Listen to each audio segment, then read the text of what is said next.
In today's lecture, we shall be discussing about the packet switching.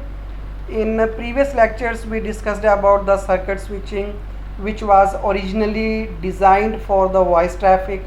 और उसमें हमने देखा कि there was one limitation that we have to have the dedicated path between source and the destination.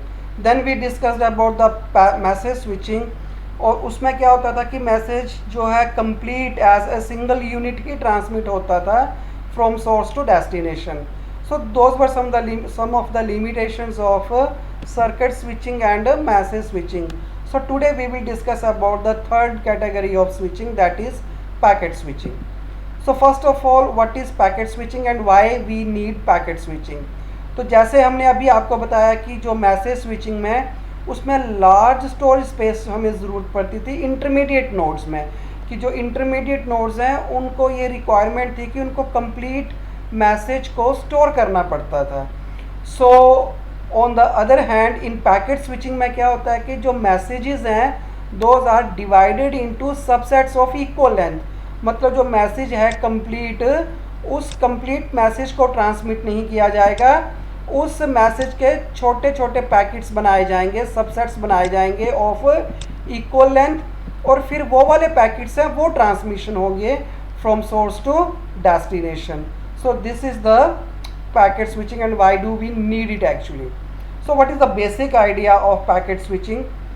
First जो मैंने अभी आपको बताया कि जो लॉन्ग मैसेजेस हैं they are fragmented into smaller size units, और उनको बोला जाता है packets. So it is these packets that are transmitted instead of single long message. तो पैकेट्स जो हैं वो ट्रांसमिट होते हैं, ना कि एक कंप्लीट बड़ा मैसेज ट्रांसमिट होता है एज अ होल. तो अगर पैकेट बना है तो पैकेट के अंदर सोर्स का भी एड्रेस होगा और डेस्टिनेशन का भी एड्रेस होगा. लाइक कि हम सोचें कि कोई मैसेज है, उसके मान लो 15 पैकेट बने हैं, तो हर पैकेट के अंदर ये हेडर पार्ट होगा, इसमें सोर्स का एड्रेस होगा, डेस्टिनेशन का एड्रेस होगा और बहुत सारी कंट्रोल इन्फॉर्मेशन होगी.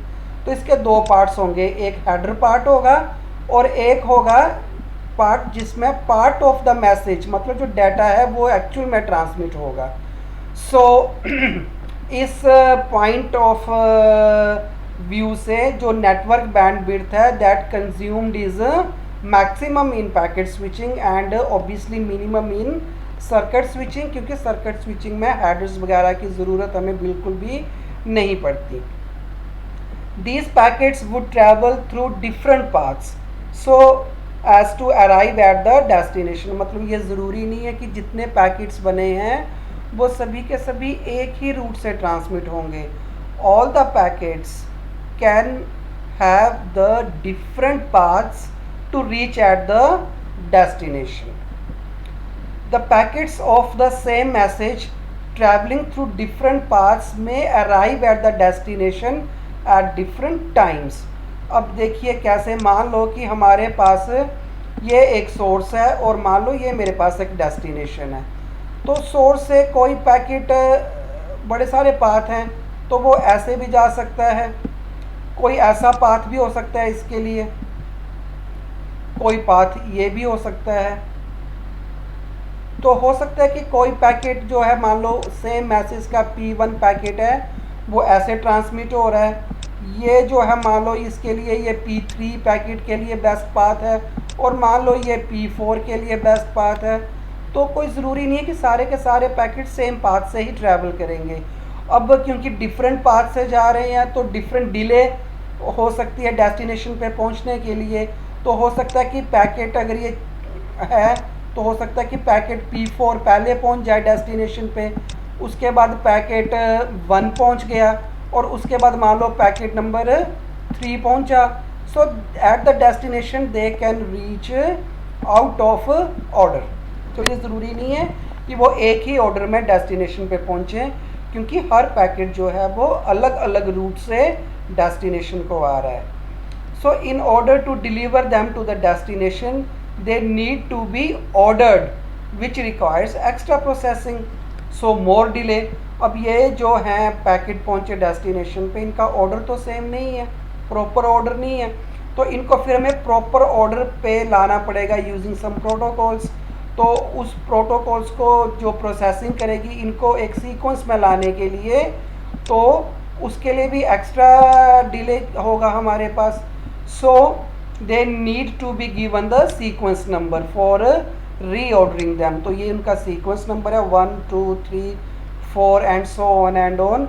सो ये जो सीक्वेंस नंबर है ये हेल्प करता है डेस्टिनेशन पे पैकेट को एक ऑर्डर में लाने के लिए। जो सीक्वेंस नंबर है that also increases the overhead and that also requires more network bandwidth. Some of paths may not be very good, उसमें कंजेशन ज़्यादा हो सकती है, उसमें जो पैकेट है वो on the way he drop हो सकता है, और उस कारण जो क्वालिटी है वो ज़्यादा ख़राब हो जाती है। और कुछ पैकेट्स जो हैं वो बड़े मतलब शॉर्टेस्ट पाथ से ही डेस्टिनेशन में पहुंच जाते हैं। तो this is the reason actually why the packet reach at the destination in some out of order pattern. To improve the quality, the require the retransmission.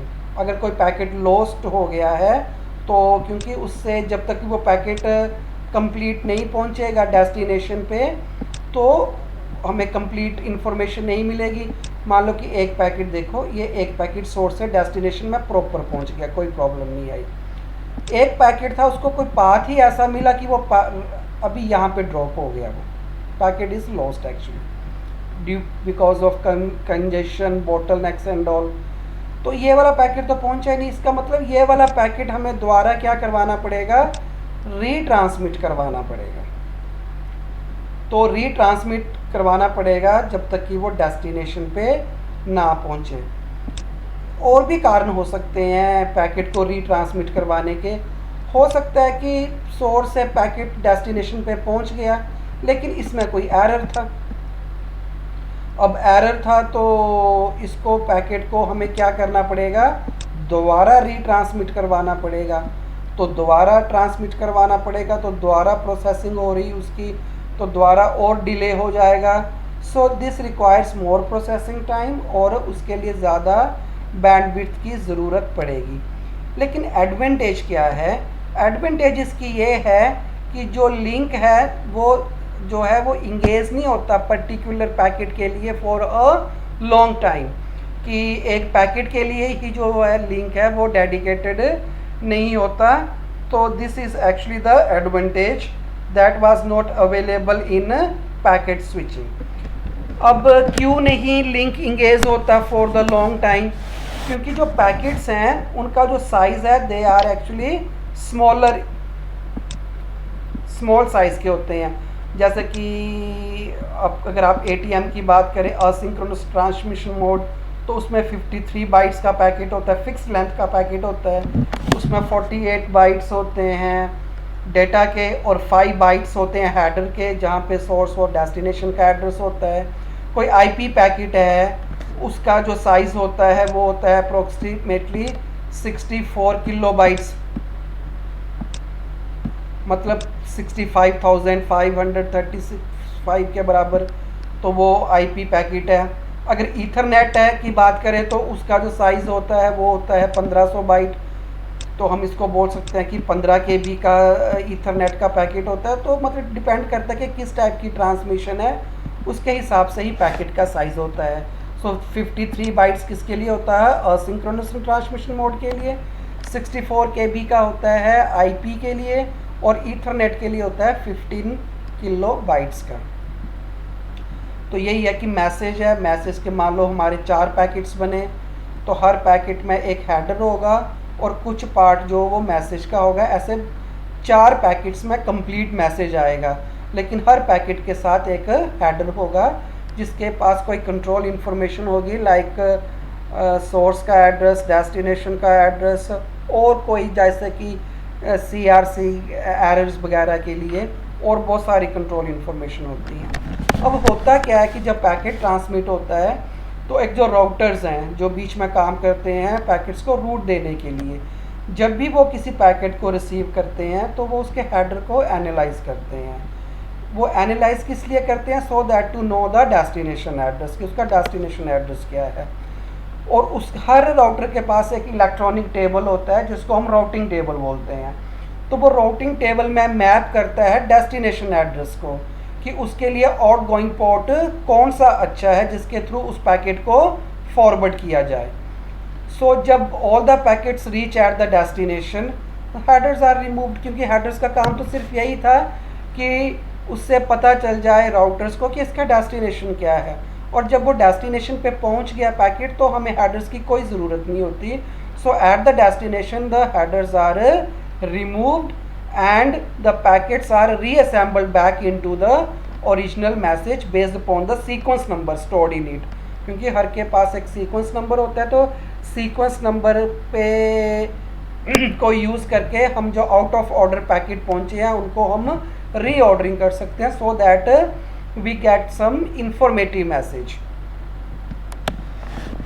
जो पैकेट स्विचिंग है उसकी दो बेसिक अप्रोचेज हैं। One is known as virtual circuit packet switching and one is known as a datagram packet switching. Virtual में क्या होता है कि पाथ हमें सबसे पहले सेटअप करना पड़ता है between source and the destination, जिसके थ्रू ऑल द पैकेट्स जो हैं उनको हम रूट प्रोवाइड करवा सकें।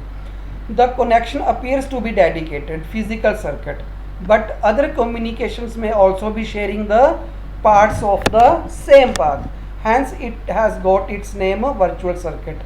कैसे मतलब देखिए कि जो हमारे पास सर्किट स्विचिंग था उसमें ये सोर्स है मान लो और ये डेस्टिनेशन है, तो उसके बीच में ये डेडिकेटेड पाथ था। मतलब इस पाथ को कोई और ट्रांसमिशन यूज़ नहीं कर सकती जब तक कि ये इंगेज है। सारे के सारी रिसोर्सेज जो हैं वो इन दोनों के बीच के लिए ही डेडिकेटेड हैं। तो ये सर्किट स्विचिंग में होता था। जो वर्चुअल पैकेट स्विचिंग में उसमें डेडिकेटेड पाथ कोई नहीं होता। उसमें आप मान लो कि इसके बीच में बड़े सारे इंटरमीडिएट नोड्स हैं, बहुत ज़्यादा।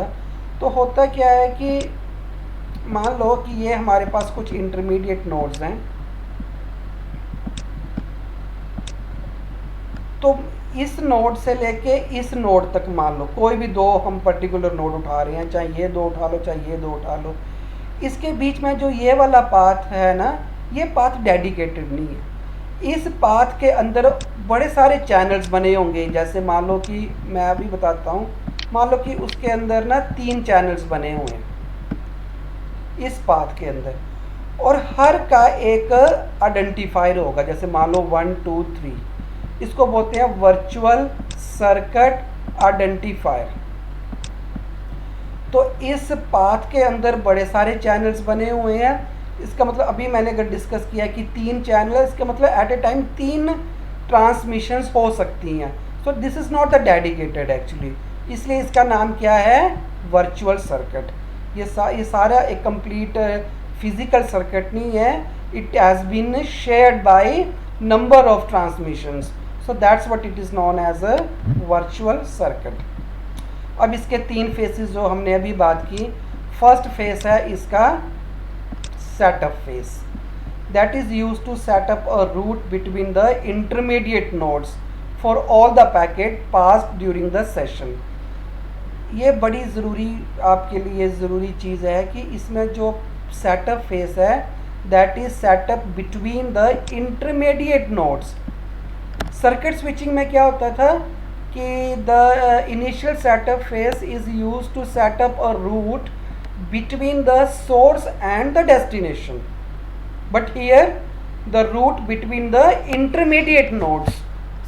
ओके, तो ये स्टेप बाय स्टेप काम करता है, एक इंटरमीडिएट नोड से अगले इंटरमीडिएट नोड्स तक, फिर अगले इंटरमीडिएट नोड्स तक, so on and on up to the destination। In each intermediate node an entry is registered in a table। Her intermediate node पे एक टेबल होता है जिसमें एंट्री रजिस्टर की जाती है, जो ये इंडिकेट करती है कि what is the route for that particular packet. मतलब एक टोकन मिल जाता है उसको, मतलब कि एक कोई नंबर मिल जाता है। और इसी कारण जो पैकेट्स हैं that pass through this route can have the short headers. क्योंकि अब हमें यहाँ पे डेस्टिनेशन एड्रेस देने की ज़रूरत नहीं है। फिर आइडेंटिफायर्स के ऊपर से ही पता चल जाएगा कि इसका कौन सा पाथ है। हमें हर इंटरमीडिएट पे नोड पे जाके डेस्टिनेशन एड्रेस को चेक करने की ज़रूरत नहीं है। ये देखिए, जैसे ये हमने दे दिया 1 नंबर दे दिया, इसको 2 नंबर दे दिया, इसको 3 नंबर दे दिया। तो 1 नंबर का मतलब क्या हो गया कि अब इसका VCI जो वर्चुअल सर्किट आइडेंटिफायर है वो सेम रहेगा फ्रॉम सोर्स टू डेस्टिनेशन। तो हमें डेस्टिनेशन एड्रेस की कोई ज़रूरत नहीं है। So this is the way how it actually works. और after the connection is set up, जब कनेक्शन सेटअप हो गया, all the packets belonging to the same source are routed over the established connection। तो जब हमारे पास बन गया, तो जैसे कि हम आपको बताएं, ये इन दोनों नोड्स के बीच में बन गया।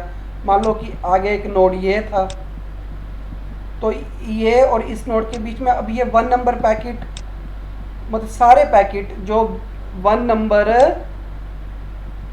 आइडेंटिफायर्स, जो 1 नंबर टोकन है, उनका सारे पैकेट्स जिनका टोकन नंबर 1 होगा वो इसी ही पाथ के थ्रू ट्रैवल करेंगे। तो वो एक ही ऑर्डर में पहुंचेंगे डेस्टिनेशन पे। सभी पैकेट जिनका 2 नंबर टोकन होगा वो इस रूट से जाएंगे, और सभी पैकेट्स जो टोकन नंबर 3 बियर कर रहे होंगे वो अपने 3 नंबर वाले चैनल्स के थ्रू ही जाएंगे। So there is now a virtual circuit between the source and the destination. So for that particular session, bearing a logical channel identifier, in this way the packet arrive at the destination in the correct sequence। उनका sequence भी बिल्कुल ठीक होता है। अब जब packet transfer हो गया डेस्टिनेशन को, उस वक्त जो वर्चुअल कनेक्शन हमने बनाया था उसको रिलीज़ कर दिया जाता है। रिलीज़ कैसे किया जाता है कि जो सोर्स है वो एक पैकेट भेजता है जिसको बोलते हैं क्लियर रिक्वेस्ट पैकेट, और जब डेस्टिनेशन को वो क्लियर रिक्वेस्ट पैकेट मिल गया तो वो उसको कंफर्मेशन भेजता है by sending 1 connection release packet. तो डेस्टिनेशन कौन सा भेजेगा? Connection release packet. सो जब ये दोनों पैकेट्स आपस में एक्सचेंज हो गए, उसके बाद जो वर्चुअल सर्किट बना होता है उसको क्लियर कर दिया जाता है, ताकि कोई और जो ट्रांसमिशन है वो उस टोकन नंबर को यूज़ कर सके for the further transmission of the data.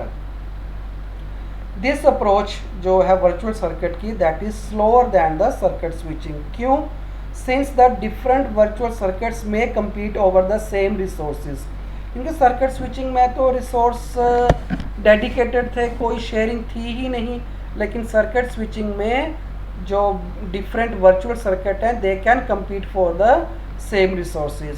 So this approach is slower then that of circuit switching. ये है हमारे पास वर्चुअल सर्किट में नोड 1 से नोड 2 को, नोड 2 से नोड 3 को, this all is done with the help of call request packet.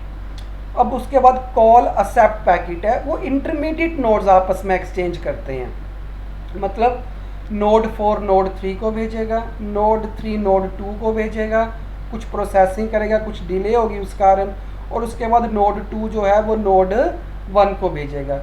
जबकि circuit switching में क्या होता था कि जो एक कॉल एक्सेप्ट पैकेट है that is actually exchanged between the destination and the source, not the intermediate nodes. तो यहाँ पे हर इंटरमीडिएट नोड्स हैं वो आपस में कॉल एक्सेप्ट पैकेट को आपस में एक्सचेंज कर रहे हैं from destination to the source. और जब वो कॉल एक्सेप्ट पैकेट पहुँच गया तो उसके बाद देखो जो सीक्वेंस में पैकेट्स आ रहे हैं, 1 पैकेट, 2 पैकेट, 3 पैकेट, और जब सभी पैकेट पहुँच गए तो कॉल एक्नॉलेजमेंट पैकेट ट्रांसमिट होता है from destination to the source. तो देखिए इन virtual circuit packet switching, a virtual circuit is made before actual data is transmitted. Obviously पहले वर्चुअल सर्किट बनाएंगे ही, but it is different from circuit switching. किस sense में ये डिफरेंट है? दैट इन सर्किट स्विचिंग जो ये कॉल एक्सेप्ट पैकेट है that comes only from the final destination to the source, okay. But in case of virtual packet switching जो ये call accept signal है that is transmitted between each adjacent intermediate node. ये जो intermediate nodes हैं इनके आपस में ये ट्रांसमिट होता है, जबकि सर्किट स्विचिंग में डेस्टिनेशन से सोर्स के बीच में ही वो वाला पैकेट है वो एक्सचेंज होता है in the form of signals. दूसरी अप्रोच है डाटाग्राम पैकेट स्विचिंग की। उसमें क्या होता है कि ईच पैकेट जो है दैट इज़ ट्रीटेड इंडिपेंडेंट। अगर इंडिपेंडेंट है तो उसके हेडर में बहुत सारी इंफॉर्मेशन होगी, कंप्लीट इंफॉर्मेशन होगी। जैसे कि हम कोई लेटर भेजते हैं तो एनवॉल्प में हम सेंडर का एड्रेस डालते हैं, रिसीवर का एड्रेस डालते हैं।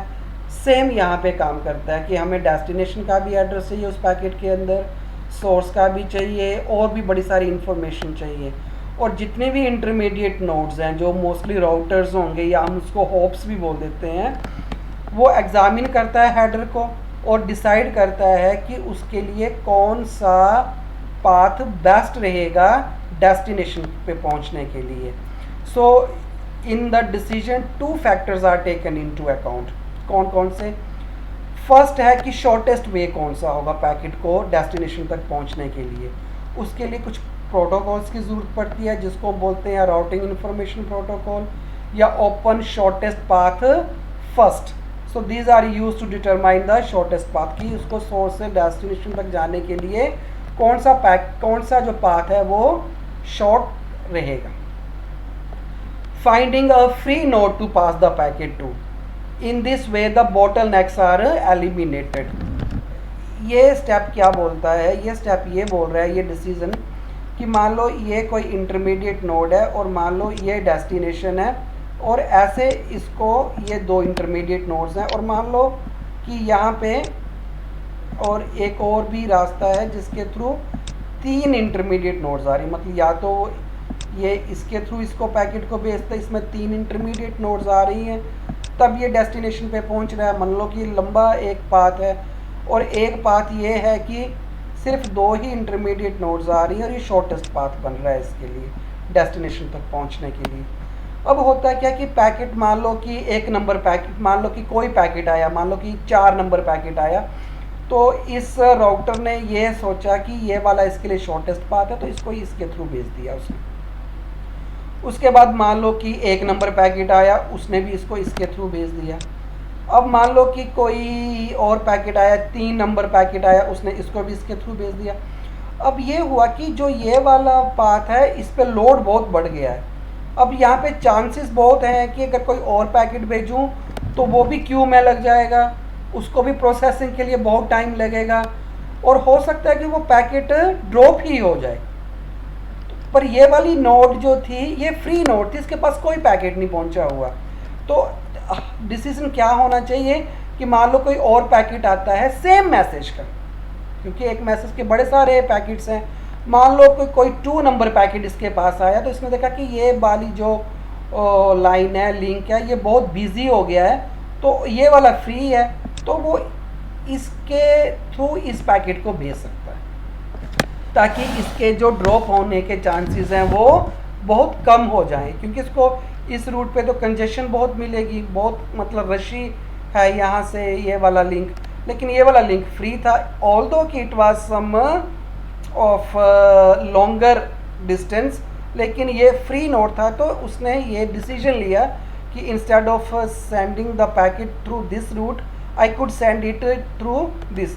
So this is the way how the bottlenecks are eliminated. इनको बोटलनेक्स क्यों बोलते हैं कि मान लो कि पहले फ्री फॉल आ रहा था पैकेट का, यहाँ पे पैकेट फ्री फॉल पे पहुँच गए, आगे जाके अगर वो इस रूट पे भेजता है उसको तो इसमें अब इसका फ्री फॉल ख़त्म हो गया, मतलब फ्री फ्लो जो है वो इतना नहीं रहा, अब ये ऐसे आ गया हमारे पास, मतलब अब इसको फ्लो करने के लिए ज़्यादा टाइम लगेगा क्योंकि अब इसको फ्री रूट नहीं मिल रहा इतना। सो this is actually the bottlenecks. और भी हो सकता है, मान लो कि 2 नोड्स, मल्टीपल नोड्स हैं हमारे पास, ये वाले नोड की स्पीड बहुत ज़्यादा थी, ये वाले नोड की स्पीड बहुत कम थी, तब भी बोटलनेक आ जाता है। So there are very much reasons through which the bottlenecks can be there, and there are so many decisions through which the bottlenecks can also be eliminated. तो ये है हमारे पास कि कोई भी पैकेट है वो किसी भी ऑर्डर पे जा सकता है और वो उसके हिसाब से वहाँ पे पहुँच सकता है. So there is no predefined knowledge of the routes that the packet should be pass through. इसके बारे में कोई पहले नॉलेज नहीं होती कि कौन सा पाथ है जिसके थ्रू इस पैकेट को भेजना है. ये तो प्रॉम्प्ट डिसीजन लिया जाता है राउटर्स के ऊपर किसके लिए उस टाइम पे कौन सा बेस्ट पाथ रहेगा. And these are the key features of virtual circuit packet switching and datagram packet switching. Like her packet is treated independently.